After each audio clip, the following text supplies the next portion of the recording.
नीलुराम जेना मंडल पूर्वतन मंडल सभापति नाउगा ब्लॉक भाजपा ये जो आज नक्शा परिवर्तन जो सामाजिक सम्मेलन कराई या पूर्व आम आंबशाल सरकार तरफ जनशुणी अभी कार्यक्रम कराई भी आम प्रतिवाद करूँ किसी नेतृत्व व्यक्ति से 3-4टा पंचायत मात्र 30टा पंचायत 4टी पंचायत लोक मैंने विभिन्न प्रकार चक्रांत कर नक्शा परिवर्तन कर जो कि आगुरी एनवायरमेंट जो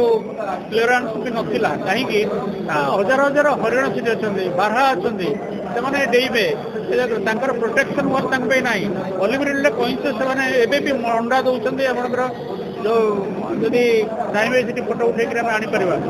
तेनाली एपटे जो जाइला चैतन्य ग्रुप जो सर्वे करता कहीं प्रेसराइज कर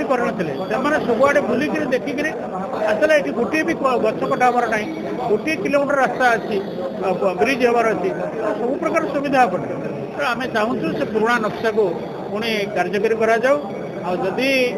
कार्यकारी न कर विभिन्न फोरम दरखास्त कर सरकार को नवेदन करी सरकार एक नौते आगामी दिन में आंदोलन तीव्रतर हम केवल नाउगार नुहे सारा जगतसिंहपुर जिला। आज ये जो सांबादिक सम्मेलन नाउगा कांदबिल मंडप आयोजित होती आपण मैंने देखुवे ये नाउगार विकास एवं नाउगार खाली विकास कथा नुह सम्मान कथा और नाउगा अंचल भविष्य कथा ये उठी आप देखुवे ये सर्वदल मीटिंग होती कौन दलगत भाव में ना यहाँ दलगत निर्विशेष नाउगार भविष्य को चिंता करी एकत्रित होती अतीत बहुत बार होती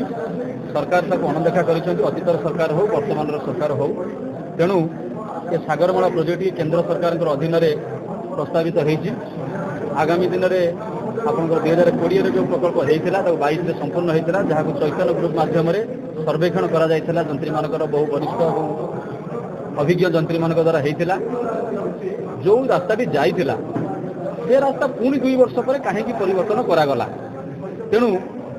जदि आमर भंडीसाई काकटपुर ठारू जोटा एरसमा देकी जाऊँगी बालिकुदा को बालिकुदा एरसमा मिशुची डाबर ओस्कणा नाउगाम ब्लॉकर ओस्कणा डाबर एवं कोरुआ पंचायत दे जहाँ बालिकुदारे मिशुची एक सुंदर प्रकल्प थिला जो जैव विविधतार प्रश्न नाला जो परिवेश मंत्री कौन बाधा विघ्न नाला तो ताहा सत्वे कहार प्ररोचन कहार प्रभाव केउ मानक स्वार्थ